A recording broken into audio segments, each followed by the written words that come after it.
Hi friends, இன்றைக்கி வந்து பார்த்தீங்கன்னாக்கா நம்ம வந்து சில டிப்ஸ் வந்து சொல்ல போகிறோம். பாதுஷாக்கு வந்து நம்ம நல்லா ஜூஸியாக வர்றதுக்கு 4 டிப்ஸு தேவை. அது என்னென்ன அப்படின்றத பார்க்கலாம். ஃபஸ்ட்டு மைதா மாவு சேர்த்துட்டு அதுக்கு வந்து பார்த்தீங்கன்னாக்கா ஃபஸ்ட்டு ஆப்பசோடா மாவு சேர்த்துட்டு நல்லா வந்து பிசைஞ்சுக்கணும். அப்போ தான் நல்லா லேயராக வந்து வர ஆரம்பிக்கும். கொஞ்சமாக எண்ணெய் சேர்த்துட்டு நல்லா வந்து உதிரியாக பிசைஞ்சுக்கோங்க. இந்த அளவுக்கு நல்லா உதிரியாக வரணும். இது 2வது டிப்ஸு.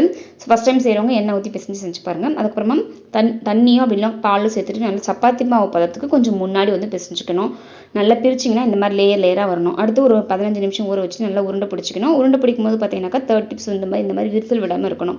இந்த மாதிரி நான் உருண்டை பிடிச்சிட்டு நடுவில் வந்து ஒரு ஹோல்ஸ் போட்டு வச்சுருக்கேன். அப்போ தான் சுற்றி வந்து பார்த்தீங்கன்னாக்கா பாதுஷா வந்து வேகும். 4வது டிப்ஸ் பார்த்தீங்கன்னாக்கா நீங்கள் வந்து எண்ணெய் ஊற்றி மீடியம் ஃப்ளேமில் வச்சு செய்யணும். ஹை ஃப்ளேமில் வச்சிங்கனாக்கா தீஞ்சிரும். ஸ்லோ ஃப்ளேமில் வச்சிங்கனாக்கா எண்ணெய் பிடிக்க ஆரம்பிச்சிடும். அதனால் மீடியம் ஃப்ளேமில் வச்சுட்டு பார்த்தீங்கன்னாக்கா பாதுஷா வந்து சுட்டிடுங்க. திருப்பி போட்டுவிடுங்க. அதுக்கப்புறமா 15 நிமிஷம் நம்ம சக்கரை பாகில் வந்து ஊற வச்சு எடுத்துட்டோம்னாக்கா பாதுஷா வந்து ரெடி ஆகிடும். இந்த 4 டிப்ஸ் யூஸ் பண்ணி பாதுஷா சுடுங்க.